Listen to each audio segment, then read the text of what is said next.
Never been accused of being too soft, so I was told I don't have a whisper. So I'll give you a little background on kind of traditions and about the cemetery itself. If you know the synagogue downtown, that wasn't the original synagogue in the area. The original one was actually out where the Phoenix Inn is, and of course it was established by the immigrant farmers. Most of them, like my grandparents, who came from Chicago via Eastern Europe, and then established it there. But as South Haven started to grow and the resorts came, and you had the businessmen, in 1928 it was decided to build the synagogue there. Around that same time, this land was purchased as well. We couldn't figure out for a long time, how did the city end up with the property again? And doing some searching, we found some minutes from the early 40s, and the property was deeded back to the city in the early 40s for $1. And we tried to figure out why would they buy the property from the city and then go ahead and deed it back. And we looked at it, there was nothing I think that we found solid that said it. But what was happening during that time? World War II. And most of the men were being off to war. There was nobody to take care of the cemetery per se. And so it was deeded back to the city for perpetual care. And that's how it came. We also found in the deed that it said only people of Jewish faith could be buried here, which you will find in large cities. Sometimes you will find large cemeteries, and there is a section of the cemetery that is deemed for Jewish burials. Ours, of course, goes from the fence line there over. People who are not Jewish can be buried here, but it has to be on the other side of the path. And somebody who is deemed a righteous Jew could be buried here. Let's say if it's a couple where one of them is not Jewish, they could be buried here, but it would have to be on one of the sides here. Okay. Otherwise, it is kept strictly as a Jewish burial ground, and you'll find that again in Kalamazoo. It is separate from the larger cemetery there, and in the Chicagoland, which I'm familiar with, again you will find sections of the cemetery that are deemed for Jewish burial, and that's how the cemetery itself was established. I'll talk a little bit about the custom, which is a little bit different. The first time I think I went to a Christian burial, I was very baffled because we walked away with the casket sitting up and flowers all over it. When does that go down? In a Jewish burial, the first thing that happens when somebody dies is the Havra Kaddish is called, and that is an organization, burial organization. We don't have one here, but Benton Harbor does. And so, and again, we've got a really good relationship with Phil Brant's here, Frost before them, and now who's it, Stark, Phil Brant. I can't keep track of the ownership sometimes, but they're very good about contacting me, and then they will contact often the Havra Kaddish in Benton Harbor, and what they are responsible for is basically guarding the body. The body is not to be left alone. Bodies are not supposed to be embalmed. They are not supposed to go into cold storage because the decay process has begun already. So the Havra Kaddish will come in, they will meticulously bathe the body very respectfully, and we'll go through that.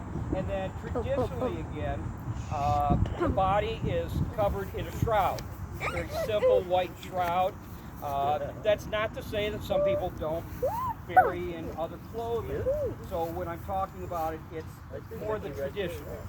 All right, but the Shroud of Turin, which is often talked about, and again, that's what Jesus was buried in, was a shroud, and so that's what's very common for people to be buried in. Things are supposed to be very simple. The coffin itself is to be made of simple wood. Again, I've seen some that people will do, but it's supposed to be simple, no metal, so wood dowels, so that the entire coffin can deteriorate with no metal around. Unfortunately, probably when I'm buried, it will be when they dig me up 2,000 years from now, I guess. They're going to wonder about all the metal in my body and saying, well, thought they weren't supposed to be buried with metal. Well, if it's inside you, they don't go and harvest it after. So they are very simple. The idea is that the body and everything around it will decay in the earth, dust to dust, ashes to ashes. Now, because of state or city ordinances, the burial has to be in a concrete tomb here. All right, but with ours, you can get it so that there are holes drilled in the bottom, so that earth is touching. The other is, it's very traditional for us to bury our own. So they know here, they're very good about it in South Haven and most cemeteries I've been to, that they will leave a large pile of dirt. It's traditional that during the process, after some prayers, the coffin is lowered right away. Okay, there are no flowers. The idea of putting living things on the dead. Instead, donations are always encouraged instead of flowers. And then we begin to fill the vault with dirt.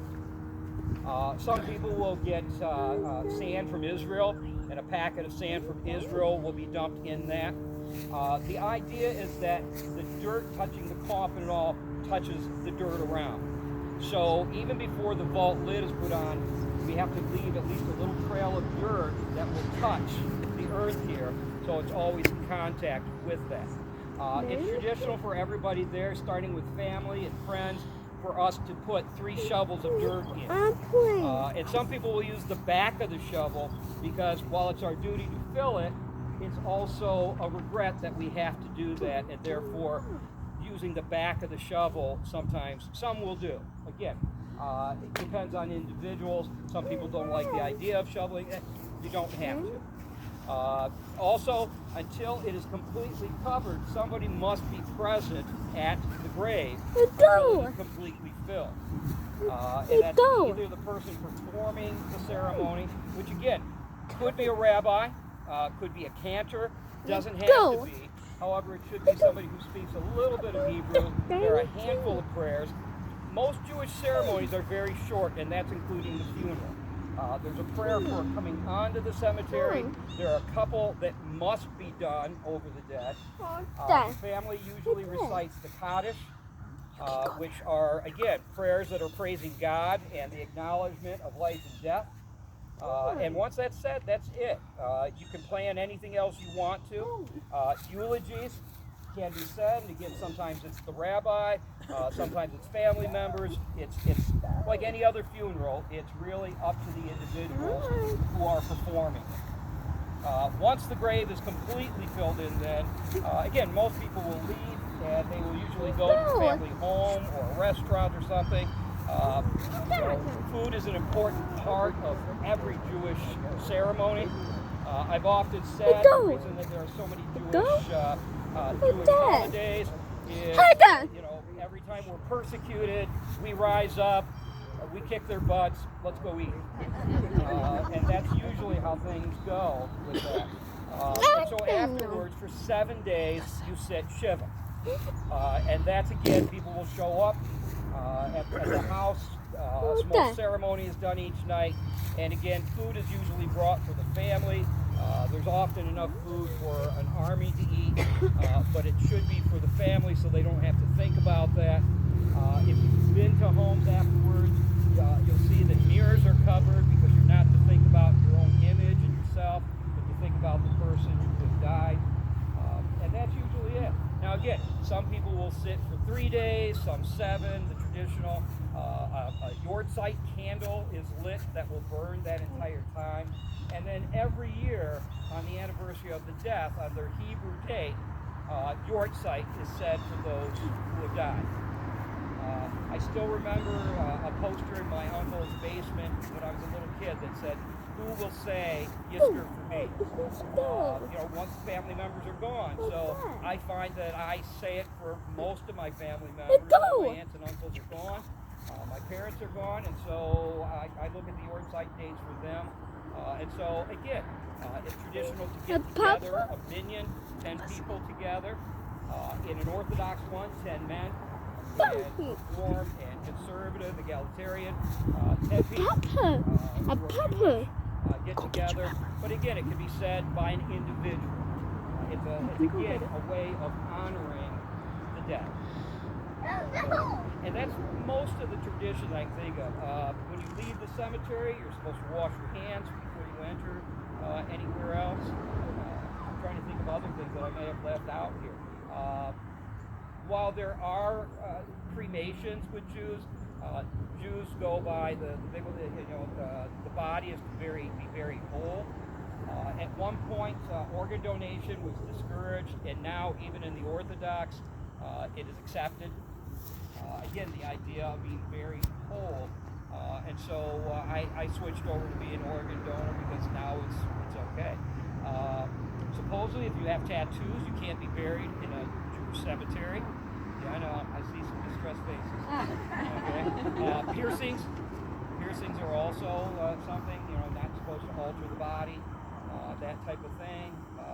But again, I don't know of anybody who checks and goes, oh, no, not that person. So that doesn't usually happen. But again, those are things you may hear about Jewish burials. So open caskets. I skipped over that. Usually there are not viewings or open caskets.